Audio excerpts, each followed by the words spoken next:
नमस्कार बच्चों, कैसे हैं आप सब। उम्मीद है बिल्कुल स्वस्थ होंगे, तंदुरुस्त होंगे। शुरू करते हैं साना साना हाथ जोड़ी पाठ का अंतिम भाग। अंधेरा होने के पहले ही किसी प्रकार डगमगाती शिलाओं और पत्थरों से होकर तिस्ता नदी की धार तक पहुंची, क्योंकि अंधेरा हो चुका था और पत्थर भी नदी में थे। तो जैसे तैसे वो तिस्ता नदी तक पहुंच गई। बहते पानी को अपनी अंजलि में भरा तो अतीत भीतर धड़कने लगा, मतलब अतीत की बातें याद आने लगी। स्मृति में कौंधा। याद आया क्या, हमारे यहाँ जल को हाथ में लेकर संकल्प किया जाता है। क्या संकल्प करूं? मतलब जैसे ही उसने तिस्ता नदी के जल को अपनी अंजलि में भरा, अपने हाथों दोनों हाथों को जोड़ करके जैसे ही जल उसमें लिया, तो उसे अतीत की बातें याद आ गई कि किस तरह हमारे जो ऋषि मुनि थे वो अंजलि में पानी भर करके संकल्प किया करते थे। तो उसने सोचा मैं क्या संकल्प करूं, पर मैं संकल्प करने की स्थिति में नहीं थी। भीतर थी एक प्रार्थना, एक कमजोर व्यक्ति की प्रार्थना। कमजोर व्यक्ति की प्रार्थना का मतलब कि एक ऐसा व्यक्ति जो सच में प्रकृति के सामने खुद को कुछ भी नहीं समझ रहा। एक कमजोर व्यक्ति का मतलब है अहंकार से रहित व्यक्ति। तो उस समय लेखिका अपने आप को अहंकार से रहित, बिल्कुल साधारण, प्रकृति के सामने नगण्य समझ रही थी। उसके भीतर का सारा हलाहल, सारा विष, सारी तामसिकताएं, सारी नकारात्मकता, सारी की सारी इसमें बह जाएं। तो उसने मन ही मन एक प्रार्थना की कि उसके मन में जितना भी दूसरों के लिए विष है, ईर्ष्या है, द्वेष है और जितनी भी दुर्भावनाएं हैं, दुर्विचार हैं, जितनी भी मेरे मन में नकारात्मकता है, सब इस बहती नदी में बह जाएं। रात धीरे धीरे गहराने लगी और हिमालय ने काला कंबल ओढ़ लिया। क्यों कह रही है काला कंबल ओढ़ने का मतलब है? अब हिमालय, क्योंकि रात हो रही है और खड़ा हिमालय ऐसे लग रहा है जैसे वो काला कंबल ओढ़ करके बैठा हो। जितेन ने लकड़ी के बने खिलौने से उस छोटे से गेस्ट हाउस में गाने की तेज धुन पर जब अपने संगी साथियों के साथ नाचना शुरू किया, तो देखते देखते एक आदिम रात्रि की महक से, परियों की कहानी सी मोहक वो रात महक उठी। मतलब जितेन तो वहां का रहने वाला ही था और लकड़ी के बने खिलौने की तरह बना एक छोटा सा गेस्ट हाउस था जिसमें वो रात रुके थे। और उसने जैसे ही गाना शुरू किया तो बाकी जो संगी साथी थे जो उस गेस्ट हाउस में ठहरे हुए थे, सब ने उसके गाने के साथ नाचना शुरू कर दिया और ऐसा खूबसूरत माहौल बन गया जिसे उसने कहा कि एक आदिम रात्रि के महक से परियों की कहानी सी मोहक रात महक उठी। इतनी खूबसूरत सुनसान आदिम रात्रि की महक का मतलब है कि जंगल में रह रहे हैं ना वो, तो वो एक भयानक रात जो थी, जैसे ही नाच गाना शुरू हुआ सब मस्त हो गए, खुशियों का माहौल हो गया और ऐसे लग रहा है जैसे परियों की कहानी की तरह रात भी खूबसूरत लगने लगी। मस्ती और मादकता का ऐसा संक्रमण हुआ। संक्रमण का मतलब होता है जिसे हम कह देते हैं कम्युनिकेबल डिसीज, कि एक से दूसरे को हो जाता है। तो जैसे ही नाचना शुरू हुए लोग, तो एक दूसरे को देख देख के सभी लोग नाचने लगे। मस्ती और मादकता का ऐसा संक्रमण हुआ कि एक एक कर हम सभी सैलानी गोल गोल घेरा बनाकर नाचने लगे। मेरी 50 वर्षीय सहेली मणि ने तो कुमारियों को भी मात करते हुए वो जानदार नृत्य प्रस्तुत किया कि हम सब अवाक उसे देखते रह गए। अवाक देखना मतलब हैरानी से देखते रह गए। तो मैंने पहले भी जिक्र किया था कि लेखिका अपनी सहेली मणि के साथ सिक्किम की यात्रा पर आई है और उसका नाम है, 50 वर्षीय है वो, लेकिन जिंदा दिल है, नृत्य करने में इतनी एक्सपर्ट है कि ऐसा लग रहा है जैसे युवा भी उतना मस्त होकर के उतनी देर तक नृत्य नहीं कर पाए जितना मणि ने किया था। कितना आनंद भरा था उसके भीतर। उसके भीतर किसके? मणि के कि उम्र चाहे 50 वर्ष की थी, पर दिल अभी भी बच्चों की तरह ही युवा था, जवान था। कहाँ से आता था इतना आनंद? लेखिका पूछ रही है कि इस उम्र में पहुंचकर भी जीवन के प्रति इतना आनंद, इतना उत्साह, इतना जोश आखिर उसे मिलता कहाँ से था? लायुंग की सुबह बेहद शांत और सुरम्य थी, क्योंकि लायुंग में ही इन्होंने रात बिताई है। और सुबह हुई तो देखा बिल्कुल शांत, सुरम्य माने सुंदर, आकर्षक, तीस्ता नदी की शांत धारा के समान ही कल कल कर बहती हुई। अधिकतर लोगों की जीविका का साधन पहाड़ी आलू, धान की खेती और दारू का व्यापार है। मतलब वहाँ पर रहने वाले जो लोग हैं उनकी जो आजीविका का साधन है, उनकी जो कमाई का साधन है वो है, वहाँ आलू की खेती होती है, धान की खेती होती है और दारू का व्यापार होता है, जिसे हम लोग कच्ची शराब कह देते हैं। वहाँ पर वो खेती होती है। सुबह मैं अकेले ही टहलने निकल गई थी। मैंने उम्मीद की थी कि यहाँ मुझे बर्फ़ मिलेगी, मगर अप्रैल के शुरुआती महीने में यहाँ बर्फ़ का एक कतरा भी देखने को नहीं मिला। इतनी ऊंचाई पर वो हैं, लेकिन फिर भी, यानी लायुंग की जो ऊंचाई है वो सी लेवल से 14,000 फीट की ऊंचाई पर है।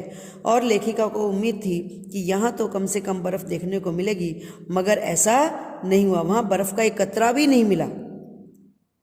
मैं बर्फ़ देखने के लिए बेचैन थी। हम मैदानों से आए लोगों के लिए बर्फ़ से ढके पहाड़ किसी जन्नत से कम नहीं होते। मैदानों से आए शहरी लोग हैं ये, शहरों में कहाँ बर्फ़ देखने को मिलती है, और ये लोग पहाड़ी इलाकों में केवल बर्फ़ देखने जाते हैं, और अगर बर्फ़ नहीं दिखती तो मायूस हो जाते हैं। तो लेखिका भी थोड़ी सी मायूस हो गई। वहीं पर घूमते हुए एक सिक्किमी नवयुवक ने मुझे बताया कि प्रदूषण के चलते स्नोफॉल लगातार कम होती जा रही है।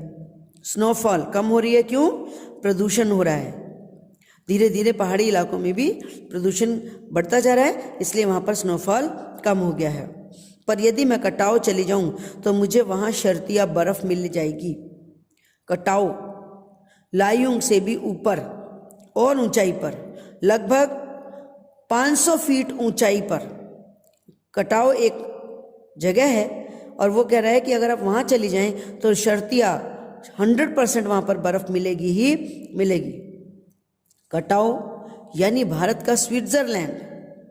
कटाव जो कि अभी तक टूरिस्ट स्पॉट नहीं बनने के कारण सुर्खियों में भी नहीं आया था, मतलब लोग उसके बारे में ज़्यादा जानते नहीं थे।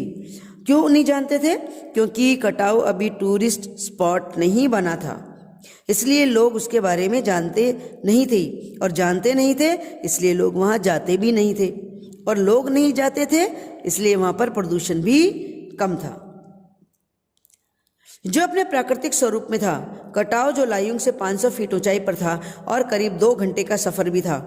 वो नवयुवक मुझसे बतिया रहा था कि उसकी घरवाली अपने छोटे से लकड़ी के घर के बाहर हमें बड़ी उत्सुकता पूर्वक देख रही थी। युवक उसे बता रहा था लेखिका को कि कटाव है और वहाँ इतना ऊंचा है, वहाँ पर ये मिलेगा, लेकिन उसकी जो पत्नी थी वो लकड़ी के ही घर, छोटे से लकड़ी के घर के बाहर खड़ी होकर के बड़ी उत्सुकता पूर्वक हम सबको देख रही थी।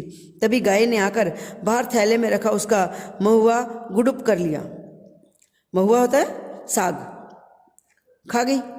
तो उसने मीठी सी झिड़की देकर के उस गाय को वहां से भगा दिया, मीठी सी झिड़की देकर के। ये नहीं है कि डंडा लेके मार रही है गाय को। यहाँ पता चलता है कि वो लोग कितने सॉफ्ट हार्टेड हैं, कितने नाजुक हैं, कितने मासूम हैं कि एक जानवर तक को भी वो हर्ट नहीं करते हैं। उम्मीद, आवेश और उत्तेजना के साथ अब हमारा सफ़र कटाव की ओर। कटाव का रास्ता और भी खतरनाक था और उस पर धुंध और बारिश। जितेन लगभग अंदाज से गाड़ी चला रहा था। पहाड़, पेड़, आकाश, घाटियाँ, सब पर बादलों की परत थी, क्योंकि जैसे जैसे ऊंचाई पर जा रहे हैं धुंध छाई हुई है पूरी। और रास्ते तो हमने पहले ही कहा कि पहाड़ी इलाकों में जैसे जैसे ऊंचाई पर जाते हैं रास्ते और नैरो और संकीर्ण और संकुचित होते जाते हैं।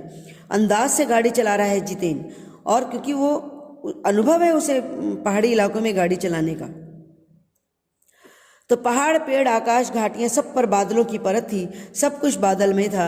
बादलों को चीर कर निकलती हमारी जीप खतरनाक रास्तों के एहसास ने हमें मौन कर दिया था, क्योंकि जितना खतरा महसूस हो रहा था उन रास्तों पर जाते हुए, सब डर के मारे खामोश हो गई थी। उस पर बारिश शुरू हो गई थी। अब बारिश में क्या होता है, रास्ते फिसलने शुरू हो जाते हैं। ऊपर से ऊंचाई चढ़ाई का रास्ता है, एक चूक हुई और सब खल्लास, मतलब सब खत्म। सांस रोके हम धुंध और फिसलन भरे रास्ते पर संभल संभल कर आगे बढ़ती हुई अपनी जीप को देख रहे थे। हमारी सांस लेने की आवाज़ों के सिवाय आसपास जीवन का कोई पता ही नहीं था। क्यों, जैसे कहा ऊंचाई पर जा रहे हैं, बादल यहाँ वहाँ दिख रहे हैं, और आपने देखा होगा पहाड़ी इलाकों में जो बादल होते हैं धुंध की तरह होते हैं, धुएं की तरह होते हैं, कुछ नहीं दिख रहा है और डर लग रहा है। और गाड़ी में जो लोग बैठे हैं, सांसों की आवाज बस सुनाई दे रही है एक दूसरे की, क्योंकि सब खामोश हो चुके हैं।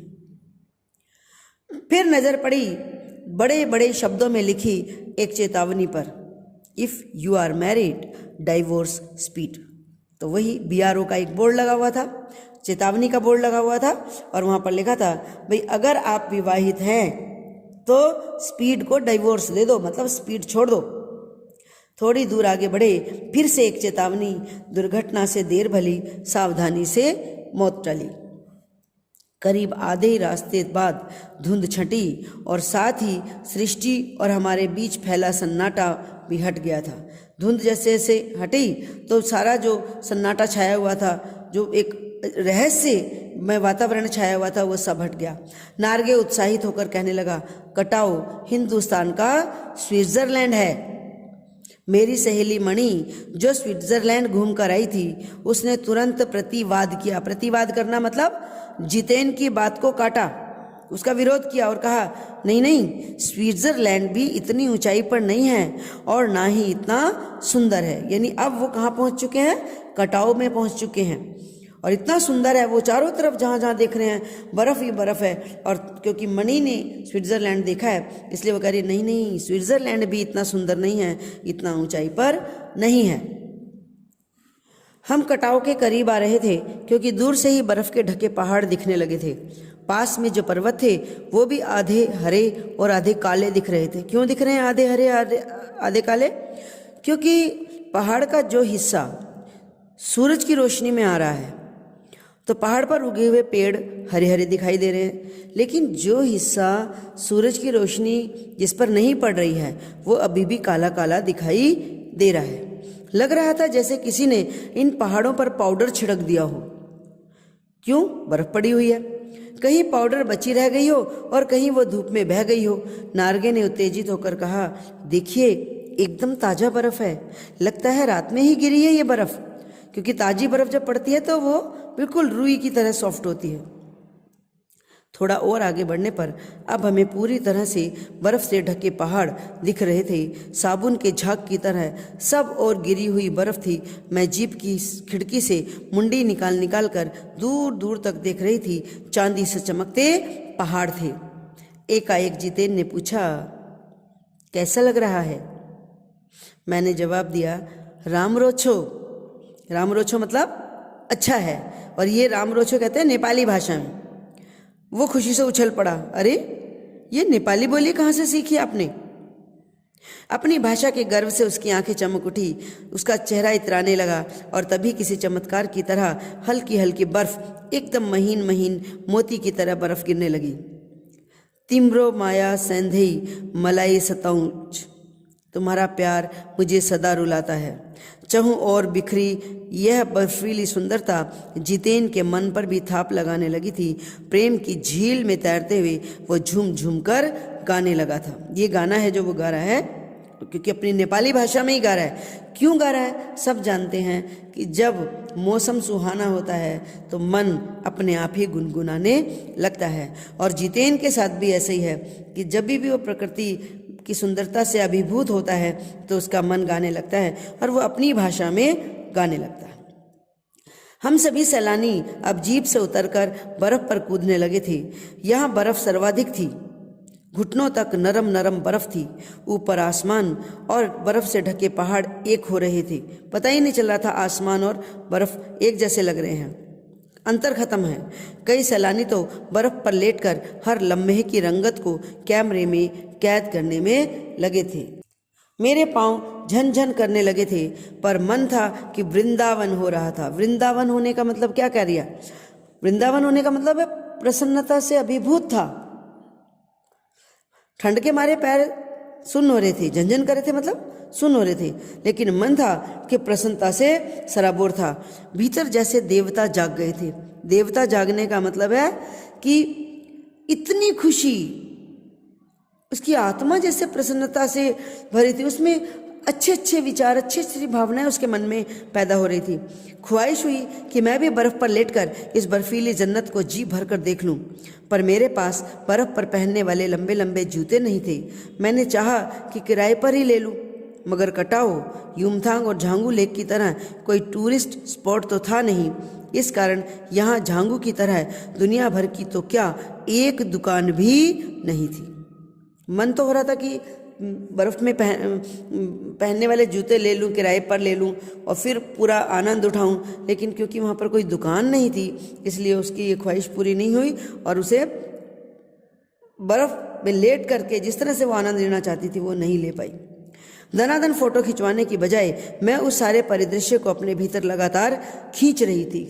परिदृश्य का मतलब है कि जो सामने पूरा दृश्य उसके चारों तरफ दिख रहा है, बर्फ से ढके पहाड़ हैं, महीन महीन बर्फ पड़ रही है, सारे दृश्य को वो अपने मन में, अपनी आत्मा में जैसे समोना चाहती है, पूरा भर लेना चाहती है, ताकि वापस जाकर महानगर के डार्क रूम में फिर जब वो इसे देखे, याद करे, तो ये पूरा दृश्य उसकी आंखों के सामने साकार हो जाए। संपूर्णता के उन क्षणों में वो हिमशिखर मुझे मेरे आध्यात्मिक अतीत से जोड़ रहे थे। यानी उस पल उसको लग रहा था कि जैसे वो संपूर्ण है। संपूर्ण है का मतलब यह है कि जैसे अब उसके मन में कोई इच्छा बाकी नहीं है। आध्यात्मिक अतीत हो रहे थे, यानी जैसे उसको आत्मा, उसकी आत्मा का अध्ययन करवा रहे थे, उसकी आत्मा से ये पहाड़ जो है वो उसे जोड़ रहे थे। उसकी जैसे सारी तृप्ति, सारी क्षुधा शांत हो गई थी, सारी प्यास उसकी शांत हो गई थी। शायद ऐसे ही विभोर कर देने वाली दिव्यता के बीच हमारे ऋषि मुनियों ने वेदों की रचना की होगी। क्या कहती है वो कि इतना प्राकृतिक सुंदरता है, इतना निर्मल वातावरण है वहाँ पर। शायद यही वजह है कि हमारे जो ऋषि मुनि हैं वो ऐसे स्थानों पर जाकर के ही ईश्वर की भक्ति करते हैं, दिव्यता का अनुभव करते हैं और वेदों की रचना भी की होगी। जीवन सत्यों को खोजा होगा, सर्वे भवन्तु सुखिना का महामंत्र पाया होगा। क्योंकि संसार में रहकर हम केवल और केवल अपने सुख की बात करते हैं, लेकिन जब हम प्रकृति की गोद में चले जाते हैं, जब हम निर्मल वातावरण में जाते हैं, तो हम अपने स्वार्थ को भूल जाते हैं। तब हम समाज के लिए, दुनिया के लिए सोचते हैं। और इसलिए कह रही है कि ऐसे वातावरण में रह कर के ऋषि मुनियों ने तप किया होगा, वेदों की रचना की होगी और सर्वे भवन्तु सुखिना, यानी इस संसार में सभी सुखी हों, ये महामंत्र उन्हें यहीं से प्राप्त हुआ होगा। ये भावना यहीं उनकी पैदा हुई होगी। अंतिम संपूर्णता का प्रतीक यह सौंदर्य ऐसा कि बड़े से बड़ा अपराधी भी अगर इस सौंदर्य को देख ले तो क्षणों के लिए ही सही, कुछ पल के लिए ही सही, वो भी करुणा का अवतार बुद्ध बन जाएगा। यानी कोई बड़े से बड़ा अपराधी भी अगर ऐसे निर्मल वातावरण को देख ले, पल भर भी ऐसे वातावरण में बिता ले, तो उसके मन से सारे अपराध की जो विचार हैं वो खत्म हो जाएंगे और वो भी करुणा का अवतार यानी महात्मा बुद्ध की तरह करुणामयी बन जाएगा। और तभी दिमाग में कौंधा कि मिल्टन ने ईव की सुंदरता का वर्णन करते हुए लिखा था कि शैतान भी उसे देखकर ठगा सा रह जाता था। ईव की सुंदरता एक अंग्रेजी पोयम है, मिल्टन ने लिखी है और उसमें उन्होंने लिखा है कि जो क्रिसमस की रात होती है वो इतनी खूबसूरत होती है कि उसमें सब जो है अपने पाप भूल जाते हैं, अपनी शैतानियत भूल जाते हैं। तो उसे उस वातावरण को देखकर मिल्टन की वो कविता याद आ गई। दूसरों का अमंगल करने की वृत्ति भी भूल जाता है, बिल्कुल वही, क्योंकि उन्होंने कविता में लिखा कि कैसे ये जो रात होती है, क्रिसमस की जो रात होती है, इसमें प्रभु के कितना करीब होते हैं कि बड़े से बड़ा शैतान भी जो है इस रात में अपने पापों को की क्षमा मांगता है और फिर अमंगल करने की जो वृत्ति है, जो आदत है, वो भूल जाता है। लेखिका भी उस वातावरण में, उस निर्मल वातावरण में बैठ करके सोच रही है और उसे उसकी कविता याद आ रही है। मैंने मणि से पूछा, क्या उसने पढ़ी है मिल्टन की ये कविता? पर मणि तो उस समय किसी दूसरे ही सवालों से जूझ रही थी। एकाएक दार्शनिकों की तरह कहने लगी। दार्शनिक होते फिलोसफर, जिन्हें हम कह देते हैं। ये हिमशिखर जल स्तंभ हैं पूरे एशिया के। हिमशिखर, पहाड़ों, बर्फ से ढके ये पहाड़ जल स्तंभ हैं। स्तंभ माने स्रोत, साधन। पूरे एशिया महाद्वीप के जल के स्तंभ हैं, स्रोत हैं पूरे एशिया के। देखो प्रकृति भी किस नायाब ढंग से सारा इंतजाम करती है। सर्दियों में बर्फ के रूप में जल संग्रह कर लेती है और गर्मियों में जब पानी के लिए त्राही त्राही मचती है तब यही बर्फ शिलाएं पिघल पिघल कर जल धारा बन हमारे सूखे कंठों को तरावट पहुंचाती हैं। कितनी अद्भुत व्यवस्था है जल संचय की। कौन कह रहा है ये मणि कह रही है। किसको कह रही है? लेखिका को कह रही है कि ये बर्फ से ढके हुए पहाड़ वास्तव में इस दुनिया के लिए, इस धरती के लिए जल का स्रोत हैं। और फिर आगे ये कहती है कि प्रकृति भी कितनी सयानी है, उसे अपने लोगों की कितनी चिंता है। तभी तो उसने धरती पर रहने वाले लोगों के लिए इतनी शानदार व्यवस्था की है कि जब सर्दियों में पानी की ज़रूरत कम होती है तो प्रकृति उसी जल को बर्फ़ के रूप में पहाड़ों पर जमा देती है। और जब गर्मियों में पानी की आवश्यकता ज़्यादा होती है, पानी की कमी जब धरती पर महसूस होती है, तब यही बर्फ़ की शिलाएं पिघल पिघल कर जलधारा के रूप में नदियों के रास्ते सभी सूखे कंठों को तरावट पहुंचाती है, यानी लोगों की प्यास बुझाती है। सचमुच बहुत अद्भुत व्यवस्था है जल संचय की। मणि ने अभिभूत हो माथा नवाया। माथा नवाया मतलब माथा झुकाया। किसके आगे? अभिभूत होकर के, मतलब कृतज्ञ होकर के इन पहाड़ों के आगे, इन पर्वतों के आगे माथा झुकाया। जाने कितना ऋण है हम पर इन नदियों का, हिमशिखरों का। संसार कितना सुंदर। स्वप्न जगाते इन लम्हों में मैंने सोचा, पर तभी उदासी की एक झीनी सी परत मुझ पर छा गई। उड़ते बादलों की तरह पत्थर तोड़ती उन पहाड़ियों का ख्याल अचानक मुझे आ गया, और जितना आनंद से मन भरा था, पहाड़ियों का ध्यान आते ही जैसे वो दुखी हो गया।